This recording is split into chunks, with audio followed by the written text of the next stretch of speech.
रतनपुर गांव में एक गरीब किसान रामू अपनी बीवी सरला के साथ रहता था। सुबह के वक्त मिट्टी के छोटे से घर में चूल्हा जल रहा था, जिस पर लोहे की कढ़ाई में थोड़ी सी सब्जी पक रही थी। अचानक दरवाजा खटखटाने की आवाज आती है। अरे इतनी सुबह सुबह कौन इतने जोर जोर से दरवाजा पीट रहा है?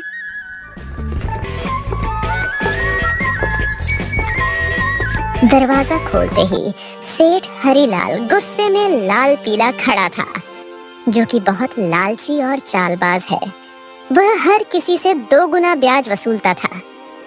रामू, बहुत हो गया तेरा नाटक। मेरे पैसे कहाँ हैं? सेठ जी, कल ही तो मैंने आपको पूरी रकम दे दी थी और पूरा हिसाब पक्का कर दिया था, और मैंने आपके पुराने पैसे भी कब के लौटा दिए हैं। देर की वजह से तेरा ब्याज बढ़ गया है। अब वो उधार तुझे 5 गुना ब्याज के साथ लौटाना होगा। 5 गुना? सेठ जी, ये तो अन्याय है। मैंने मेहनत करके ब्याज सहित पूरे पैसे चुका दिए हैं। मैं गरीब आदमी इतना भारी ब्याज कैसे दे सकता हूँ? ज्यादा जुबान मत चला। अगर पैसा नहीं दिया ना तो तेरे घर का ताला तोड़कर बर्तन कपड़ा सब उठा ले जाऊंगा। तेरी बैलगाड़ी भी बेच दूंगा। सेठ जी, गरीब का खून चूसकर आपको क्या मिलेगा? हमारे साथ ऐसा मत करिए। इतना ज्यादा ब्याज मैं नहीं दे पाऊंगा। पैसे तो तुझे देने ही पड़ेंगे। देख लूंगा मैं तुझे। याद रखना रामू, हरीलाल से पंगा लेना आसान नहीं है। सेठ रामू को धमकाते हुए चला जाता है, लेकिन जाते जाते अपने नौकर को कहता है, इस गरीब भिखारी की इतनी मजाल, मुझे ना बोलकर इसने गलती कर दी। इसे तो सबक सिखाना पड़ेगा ताकि गांव में बाकी गरीब भी डर में रहे।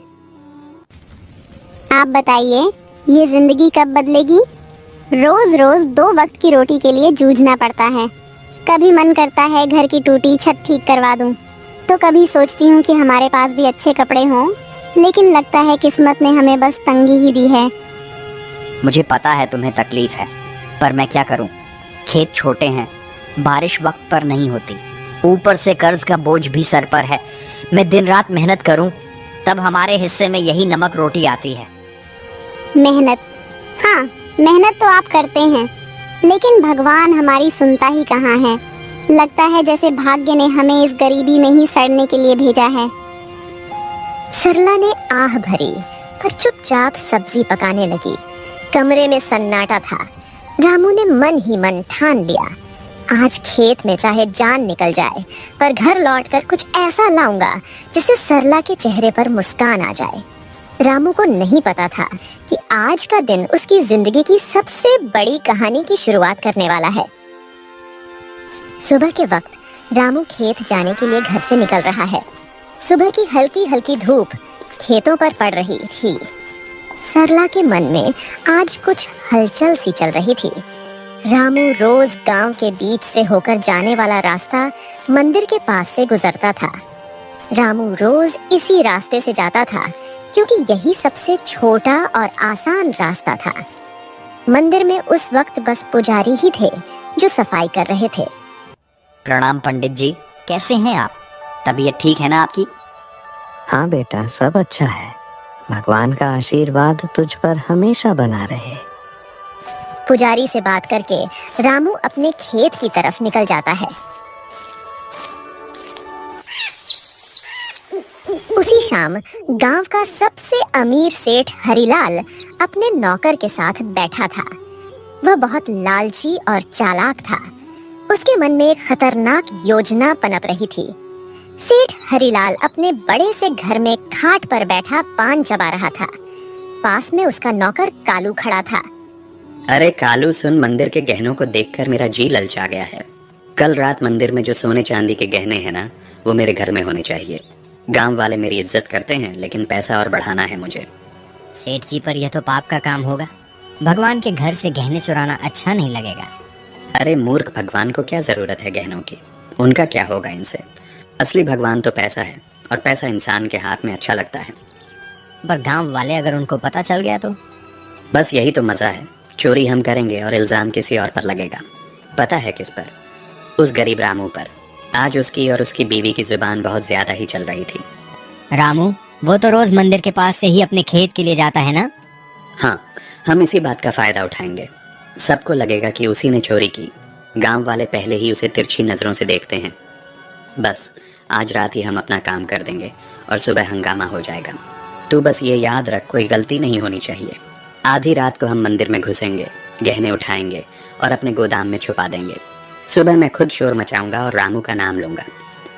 कालू डरते डरते सिर हिलाता है और अपने सेठ की बात मान लेता है। रात का समय था। गांव में हर तरफ सन्नाटा था।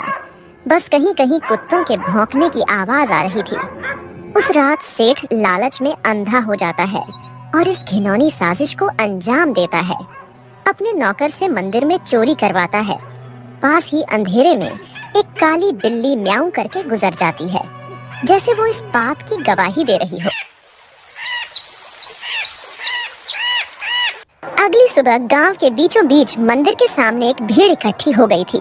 हर कोई जोर जोर से बातें कर रहा था। माहौल में घबराहट और गुस्से की गूंज थी। अरे यह क्या हो गया? मंदिर के सारे सोने के गहने रातों रात गायब हो गए। इतना बड़ा अपशकुन, भगवान के गहने चुरा ले गया कोई। ये तो बहुत बुरी बात है। इसी बीच रामू रोज की तरह खेत की तरफ जाने के लिए उसी रास्ते से गुजर रहा था। भीड़ देखकर वो रुक गया और पास आ गया। अरे क्या हो गया भाई लोग, इतनी सुबह सुबह ये भीड़ किस बात की है? अरे रामू, तूने सुना नहीं मंदिर में चोरी हो गई? भगवान के सारे गहने कोई उठा ले गया। रामू यह सुनकर चौंक जाता है। भीड़ में खड़ा सेठ, जो असल में चोरी किया था, वह बहुत मासूम बन रहा था। पंडित जी आप बताइए, कल रात तक तो गहने मंदिर में थे, फिर अचानक कौन ले गया? आप बताइए पंडित जी, क्या आपने मंदिर के आसपास किसी को आते जाते देखा है? आपको किसी पर शक है क्या? अरे मैंने देखा है रामू, रोज मंदिर के रास्ते से आना जाना करता है। सेठ जी, कल तक तो सब कुछ ठीक ठाक था। मंदिर के पास से तो कई लोग गुजरते हैं, लेकिन रोज सुबह सुबह खेत की तरफ जाने के लिए रामू इधर से निकलता है। मगर रामू ऐसा काम करेगा मुझे नहीं लगता। अरे पंडित जी, जमाना खराब है, आदमी की नीयत कब बदल जाए क्या पता। और वैसे भी जिसने किया है वो मुंह से कभी मानेगा नहीं। मैंने अपनी आंखों से देखा है। रात को जब मैं खेत की तरफ जा रहा था, रामू मंदिर के पास चुपके चुपके घूम रहा था। ये क्या कह रहे हो आप लोग? मैंने कोई चोरी नहीं की है। इतना बड़ा पाप मुझ पर मत डालो।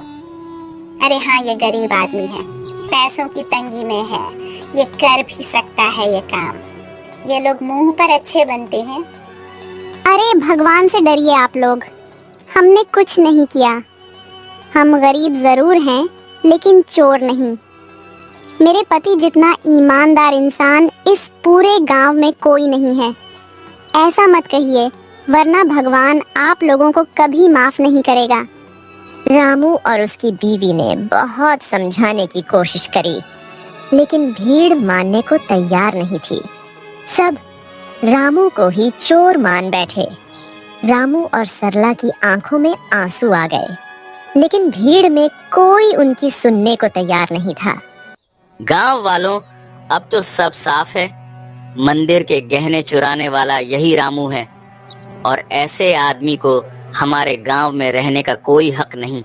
चोरी करने वाले की एक ही सजा है, गांव से बाहर निकाल देना। हाँ, अगर इसने मंदिर में चोरी की है तो यह तो भगवान का भी अपराधी हुआ। इसे यहीं रहने देंगे तो कल हमारे घरों से भी चीजें गायब हो जाएंगी। अरे आप सब क्यों नहीं समझते? मैं निर्दोष हूँ, मैंने कोई चोरी नहीं की। मैं तो रोज के जैसे अपने खेत जा रहा था। मुझ पर इतना बड़ा इल्जाम मत डालिए। भीड़ में जोर जोर से आवाजें गूंजने लगी, निकालो इसे, निकालो इसे गांव से। भीड़ में हलचल मच गई। लोग एक दूसरे से कान्हा फूंसी करने लगे। रामू और सरला की आंखों में आंसू भर आए। उन्होंने कई बार सफाई देने की कोशिश की, लेकिन किसी ने उनकी नहीं सुनी। सबने मिलकर उन्हें गांव के बाहर निकाल दिया। रामू और सरला मजबूर होकर गांव छोड़कर चले गए। रामू और सरला रोते रोते गांव छोड़ चुके थे।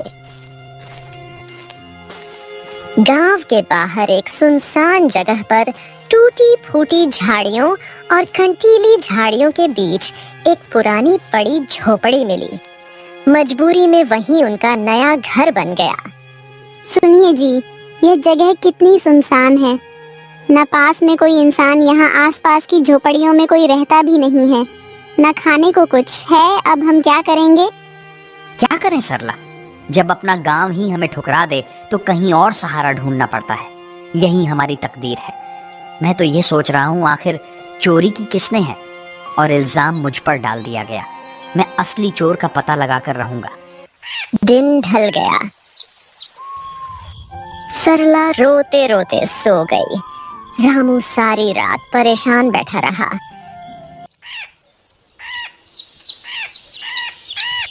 अगली सुबह जब रामू उठा तो उसने देखा कि सरला रो रो कर भूख से कमजोर हो गई है। सरला तुम यहीं रहो, मैं कुछ खाने के लिए लाता हूँ, फिर अपने खेत जाऊंगा दूसरे गांव से होते हुए। तुम दरवाजा अंदर से बंद करके आराम करो। इतना कहकर रामू जंगल की ओर चल गया।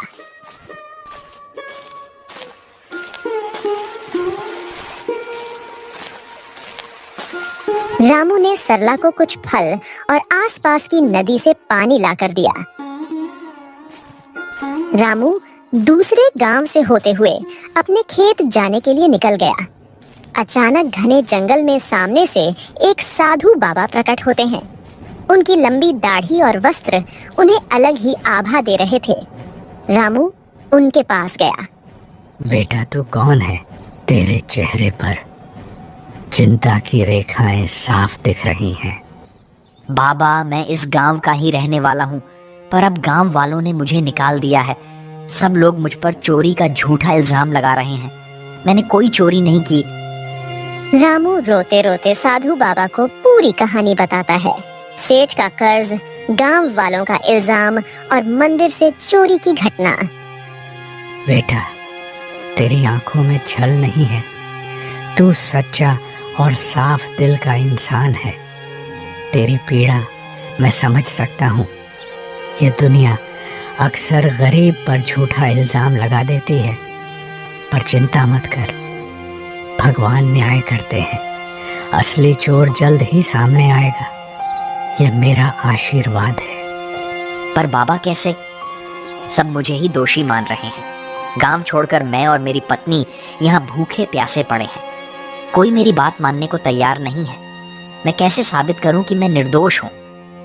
इस जंगल में एक श्रापित जानवर रहता है। उसने अपनी आंखों से असली चोर को देखा है। वही तुझे सच तक पहुंचने में मदद करेगा। पर ध्यान रहे, उस जानवर को ढूंढना आसान नहीं है। उसके पास जाना होगा, उसका विश्वास जीतना होगा, तभी वह तेरी मदद करेगा। श्रापित जानवर बाबा, वह कौन है? मैं उसे कैसे ढूंढूं? यहाँ जंगल में तो बहुत से जानवर हैं। वह एक श्रापित काली बिल्ली है। सच यह है कि उसकी आंखों ने वह दृश्य देखा है जो किसी और ने नहीं देखा। जा बेटा, उस जानवर को ढूंढ और उससे मदद मांग। वो बिल्ली तेरी जिंदगी बदल देगी। भगवान तेरा साथ देंगे। जा बेटा, सत्य की शक्ति तेरे साथ है। साधु बाबा रामू को आशीर्वाद देकर अचानक गायब हो गए। रामू समझ गया था कि यह भगवान की लीला है। रामू तुरंत ही बाबा के बताए अनुसार उस बिल्ली को ढूंढने के लिए निकल गया।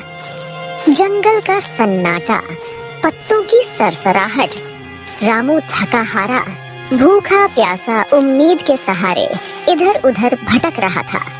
उसने पूरा जंगल छान मारा, पर उसे वो काली बिल्ली कहीं नहीं मिली। दिन ढलने को आया। रामू अब निराश होकर अपनी झोपड़ी की तरफ जा रहा था। अचानक तभी उसकी नजर एक काली बिल्ली पर पड़ी। बिल्ली की चमकती आंखें दो अंगारों जैसी दिखाई दे रही थीं।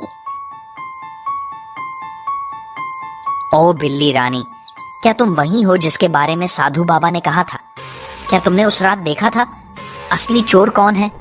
माँ, बिल्ली, क्या तुम मेरी मदद करोगे? मुझ पर झूठा इल्जाम लगाकर गांव से निकाल दिया गया है। क्या तुम सच जानती हो? मुझे बता दो, असली चोर कौन है? बिल्ली उसकी आंखों में देखती है। रामू का साफ दिल और अच्छी नीयत देखकर जैसे उसे सब समझ आ गया हो। अचानक बिल्ली की आंखों से एक अजीब सी चमक निकलती है और वह इंसानी आवाज में बोल उठती है। रामू, तुम्हारे साथ बहुत बड़ा अन्याय हुआ है। मंदिर के गहने तुमने नहीं चुराए। असली चोर तुम्हारे गांव का सेठ और उसका नौकर है। दोनों ने मिलकर मंदिर से गहने चुराए और चोरी का इल्जाम तुम्हारे सिर पर चढ़ा दिया ताकि कोई शक न करे। सेठ जानता था कि तुम गरीब हो, तुम्हारे पास कोई सबूत नहीं होगा, इसलिए उसने चालाकी से तुम्हें बलि का बकरा बना दिया। क्या गांव का सेठ, वही जो सबसे धर्म और दान की बातें करता है, और उसका नौकर भी तो यही सच्चाई है? गांव वालों ने मेरी ईमानदारी पर शक किया और असली अपराधी चैन से सो रहा है। माँ बिल्ली, अब मैं क्या करूं? यह सच गांव वालों तक कैसे पहुंचाऊं? समय आने दो रामू, सच को कोई दबा नहीं सकता। मैं तुम्हारी मदद करूंगी। तुम मुझे कल गांव लेकर चलो। मैं वहां जाकर सबको सारी सच्चाई बताऊंगी और तुम्हें निर्दोष साबित करूंगी। रामू को बिल्ली की बातें सुनकर राहत मिलती है।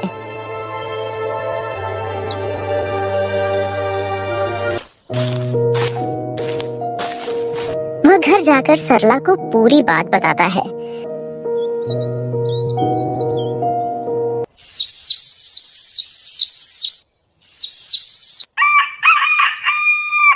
अगली सुबह रामू और सरला बिल्ली को लेकर गांव जाते हैं और सबको बुलाते हैं।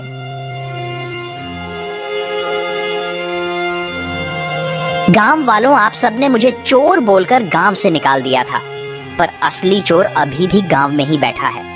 आज मेरे पास एक गवाह है जो मुझे निर्दोष साबित करेगा। गांव वालों सुनो, असली चोर रामू नहीं है। मैंने अपनी आंखों से देखा है। मंदिर के गहने सेठ और उसके नौकर ने मिलकर चुराए हैं। अगर तुम्हें यकीन नहीं होता तो सेठ के घर जाकर देखो, मंदिर के गहने वहीं मिलेंगे। अरे, यह बिल्ली बोल कैसे रही है? चलो हम जाकर देखते हैं सेठ के घर गहने हैं या नहीं। वैसे भी सेठ ही हमें हमेशा धोखा देता रहा है। बिल्ली को बोलता देख सब चौंक जाते हैं और गांव के कुछ लोग सेठ के घर जाते हैं। उनको गहने सेठ के घर में मिल जाते हैं। अब पूरे गांव में बातें होने लगी। सेठ चोर है, सेठ चोर है, सब बोलने लगे। सेठ ने चालाकी से अपने नौकर को इशारा करा और सारा इल्जाम नौकर पर डाल दिया। अरे नहीं नहीं, मैं चोर नहीं हूँ। ये सब मेरे नौकर की करतूत है। उसने ही चोरी की है। मैं तो खुद हैरान हूँ। झूठ मत बोलिए सेठ जी, आप सबसे ब्याज में 4 गुना पैसे वसूलते हो, अब चोरी भी करवा रहे हो। ठीक है, अगर तुम सब कहते हो तो इस नौकर को सजा मैं दूंगा, क्योंकि यही असली चोर है। मुझे इस बारे में कुछ नहीं पता था। सेठ ने पूरे गहने वापस मंदिर में रखवा दिए। अब गांव में उसकी कोई इज्जत नहीं करता है। पूरे गांव वालों ने रामू से माफी मांगी। उन्हें अपनी गलती का एहसास हो गया। सबने पूरे आदर सम्मान के साथ रामू और सरला को गांव वापस बुलाया।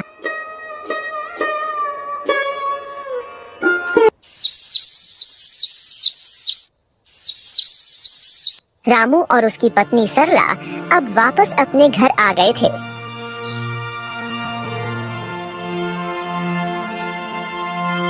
शाम का समय, हल्की ठंडी हवा चल रही है। रामू बोलने वाली बिल्ली के साथ खेत की तरफ जा रहा था।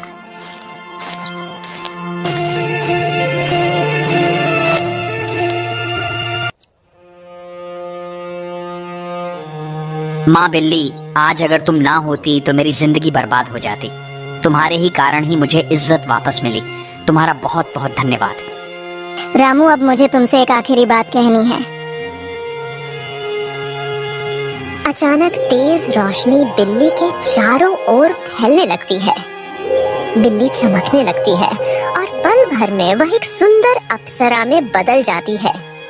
रामू आश्चर्य से पीछे हट जाता है।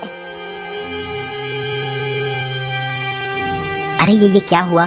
तुम अचानक अप्सरा कैसे बन गई? कौन हो तुम? हाँ रामू, मैं एक अप्सरा ही हूँ। मुझे स्वर्ग से श्राप मिला था। मैं इस श्राप से मुक्त होने के लिए ही धरती पर आई थी। जब तक मैं धरती पर किसी सच्चे और भले इंसान की मदद नहीं करती, तब तक मैं इस बिल्ली के रूप में ही रहती। तुम एक सच्चे और ईमानदार इंसान हो, इसलिए तुम्हें बचाकर मैंने भी अपना श्राप तोड़ दिया। अब मुझे मुक्ति मिल चुकी है। तुम्हारी ईमानदारी और भलाई ने मुझे श्राप से मुक्त कर दिया है। तुम्हारा बहुत बहुत धन्यवाद रामू। मैं बहुत खुश हूँ। मैं तुम्हें वरदान देना चाहती हूँ। तुम्हें जो चाहिए बेझिझक कहो। रामू की आंखों में चमक आ जाती है। वह भावुक होकर अप्सरा को प्रणाम करता है। देवी, मेरी जिंदगी गरीबी से घिरी हुई है। मैं दिन रात खेतों में मेहनत करता हूँ, मगर फसल कभी अच्छी नहीं होती। ऊपर से कर्ज का बोझ है। मेरे परिवार के लिए 2 वक्त की रोटी जुटाना भी मुश्किल हो जाता है। रामू, मैं तुम्हें वरदान देती हूँ। तुम्हारी परेशानी अब समाप्त होगी। जंगल के बीच में एक लाल फूल के पौधे के पास एक चमत्कारी फल का पेड़ है। वह पेड़ स्वर्ग से आया है। उस पेड़ का फल सिर्फ ईमानदार इंसान ही खा सकता है। तुम वहां जाओ और वह फल खाओ। तुम्हारे खेतों में समृद्धि होगी, कर्ज मिट जाएगा और जीवन खुशहाल हो जाएगा। बस याद रखना, तुम हमेशा इसे ही रहमदिल रहना, वरना तुम्हारी जिंदगी वापस वैसे ही हो जाएगी। सुखी रहो रामू। अब मैं चलती हूँ, अपना ख्याल रखना। रामू को वरदान देकर अप्सरा अचानक गायब हो जाती है।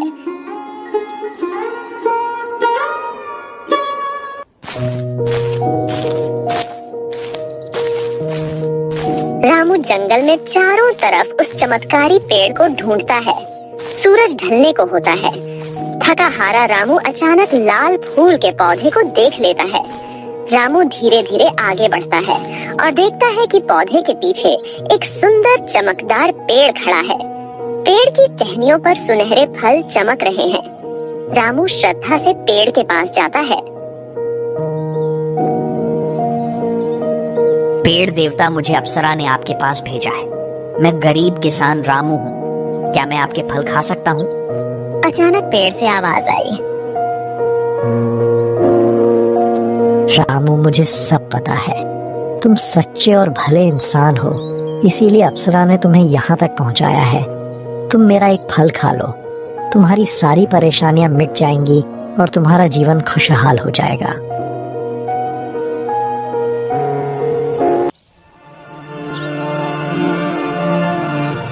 रामू पेड़ से एक सुनहरा फल तोड़कर खाता है। अचानक उसके शरीर में एक अजीब सी ऊर्जा दौड़ जाती है। वह पेड़ को धन्यवाद करके अपने घर की ओर निकल जाता है। और जैसे ही वह घर के पास पहुंचता है, उसकी झोपड़ी एक सुंदर बड़ा आलीशान घर में बदल जाती है।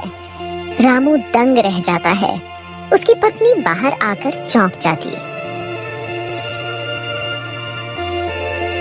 अरे सुनिए, ये क्या हो गया? हमारी झोपड़ी कहाँ गई? इतना बड़ा घर कैसे बन गया? क्या यह घर हमारा है? हाँ प्रिय, ये सब भगवान की कृपा है। जंगल में मुझे एक अप्सरा मिली। उसने मुझे चमत्कारी पेड़ का रास्ता बताया। उस पेड़ ने मुझे फल दिया और जैसे ही मैंने खाया, हमारी किस्मत बदल गई। रामू ने सरला को उस स्वर्ग से आई श्रापित बिल्ली की पूरी कहानी बताई। इतने सालों की गरीबी के बाद अब हमारी जिंदगी बदल गई। भगवान का बहुत बहुत धन्यवाद। हाँ, मगर याद रखना, यह चमत्कार हमें सिर्फ इसलिए मिला है क्योंकि हमने कभी बेईमानी नहीं की। ये वरदान हमें हमारी मेहनत और ईमानदारी की वजह से मिला है।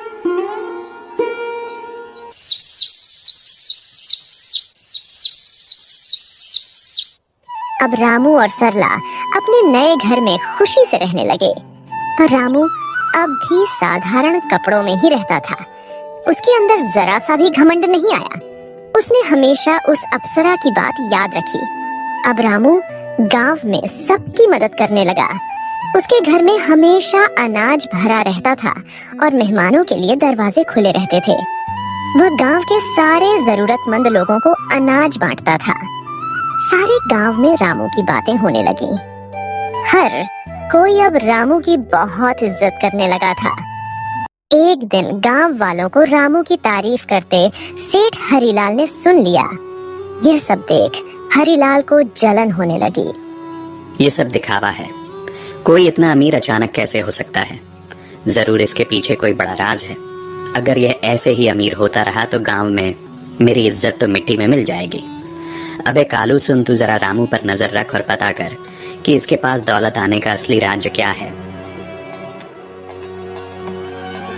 उसी दिन से सेठ का नौकर रामू पर नजर रखने लगा।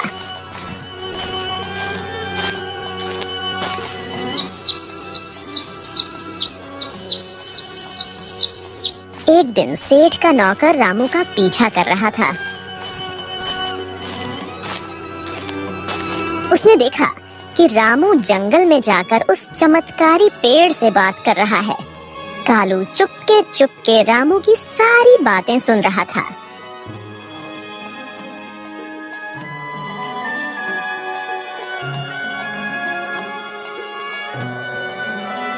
सेठ जी, मैंने सब देख लिया, सब पता कर लिया।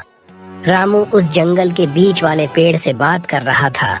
उसने उस पेड़ का फल खाया है, जिसकी वजह से उसकी गरीबी दूर हुई और वह अमीर बन गया।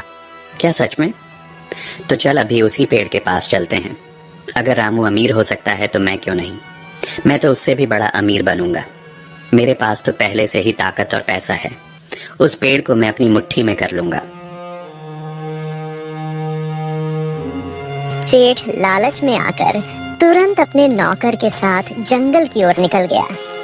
पर उसे क्या पता था, आज यह लालच उसे ले डूबेगी। वो लोग पेड़ के पास पहुंचे और फल तोड़ने की कोशिश करते हैं, पर एक भी फल उनसे नहीं टूटता।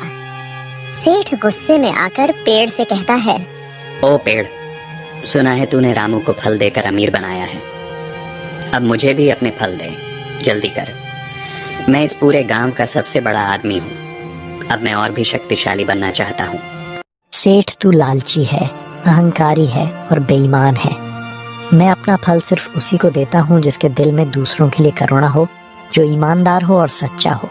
तेरे दिल में सिर्फ लालच और घमंड है, इसलिए तुझे कभी यह फल नहीं मिलेगा। क्या कहा? तू मुझे फल नहीं देगा?